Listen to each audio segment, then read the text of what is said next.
بسم اللہ الرحمن الرحیم۔ جب روح سے کہتے ہو کہ لبیک حسینہ،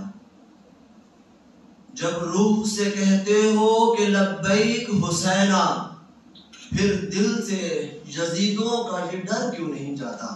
کہتے ہو کہ ہو اسوہ شبیر پہ قائم، دربار میں کیوں جاتے ہو سر کیوں نہیں جاتا؟ صدر فہم ادراک اور ایوان اقدار و بیبار، نظریے کو قتل کرنے والے کتنے ہی عکس آئینہ تاریخ پر ابھر کر معدوم ہو گئے، مگر ابدیت کی سند اسی حسین کو ملی کہ جس نے سردار دست در دست جدید کے نظریے کو زندہ رکھتے ہوئے نوگن نیزہ پر بھی اپنی منزل کی جستجو کو جاری رکھا۔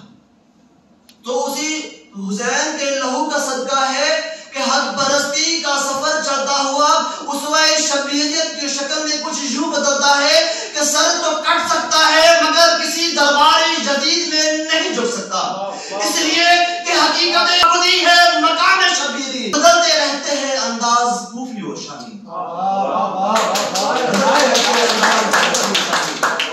صدر علی بقار، چمن کو تباہ و برباد کرنے کے لیے باغبان ہی ہمیشہ برق و شرر سے ملے ہوتے ہیں۔ اگر ہم سرزمین کربلا کی تاریخ کا بغور جائزہ لیں تو ایک جانب باغبان کوفی ہی تھے جو برق و شرر سے مل کر دربار جدید میں موجود تھے، دوسری جانب چمن حسین کی خوبصورت معصوم کلیوں سے لے کر سر حسین نوگن نیزہ پر بھی باغبان کوفیوں سے فقط یہی سوال کر رہا تھا کہ دربار میں کیوں جاتے ہو سر کیوں نہیں جاتا؟ صدر علی بقار، میدان کربلا میں خانوادہ رسول نے اپنی نفوس قدسیہ کا نذرانہ پیش کر کے آج یزیدیت کے لبادے میں ملبوس اقتدار کا تحفظ چاہنے والے عناصر کی سفاکیت و ملوکیت کا پردہ چاک کر دیا تھا، تو انہی کے ظلم و جبر میں لپٹی مظلوم عوام سے قیامت تک کے لیے فقط یہی سوال چھوڑ گئے کہ دربار میں کیوں جاتے ہو سر کیوں نہیں جاتا؟ صدر علی بقار، آج بھی یزیدیت کی ظلم و بربریت کا سلسلہ جاری ہے۔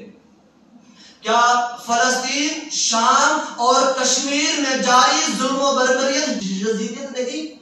کیا 17 جون 2014 میں مالیڈون کی سرزمین پر 14 نہتے شہریوں کو ریاستی دہشت گردی کے ذریعے قتل کرنا یزیدیت نہیں؟ کیا آج کی نوجوان نسل کو روزگار دینے کی بجائے پہلے ہی سرکاری ملازموں کو روزگاری سے نکالنا یزیدیت نہیں؟ کیا حق پرستی، کیا حق عدالت کرنے والے، کیا ظلم و جبر کے خلاف بولنے والے کو زندان میں قید کرنا یزیدیت نہیں؟ کیا اپنے حقوق کی خاطر بلند کرنے والے کی زبان کو زبردستی بدل کر انہیں کی زبانوں سے یزیدیت زندہ باد کہنا یزیدیت نہیں؟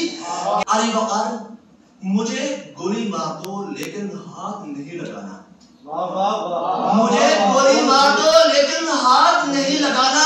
کیا بلوچستان کے سنگلاخ پہاڑوں میں 2 نہتے شہریوں کو بے دردی سے سرعام قتل کرنا یزیدیت نہیں؟ صدر علی بقار، درس حسینیت فقط یہی ہے کہ آج کے معاشرے میں جہاں ظلم و جبر اور ناانصافی ہو جائے تو وہاں خاموش رہنا گناہ ہے، کیونکہ حسین علیہ السلام نے اپنی جان کا نذرانہ پیش کر کے ہمیں یہ پیغام دے دیا کہ کسی دربار جدید میں سر جھکانے کی بجائے سر کٹانا ابدیت ہے۔ آخر میں فقط یہی کہوں گا کہ سورج ہوں زندگی کی رحمت چھوڑ جاؤں گا، سورج ہوں کہ زندگی کی رحمت چھوڑ جاؤں گا، میں ڈوب بھی گیا تو شفق چھوڑ جاؤں گا۔ تاریخ کربلائے سخن دیکھنا، تاریخ کربلائے سخن دیکھنا، خون جگر دے کے ورق چھوڑ جاؤں گا۔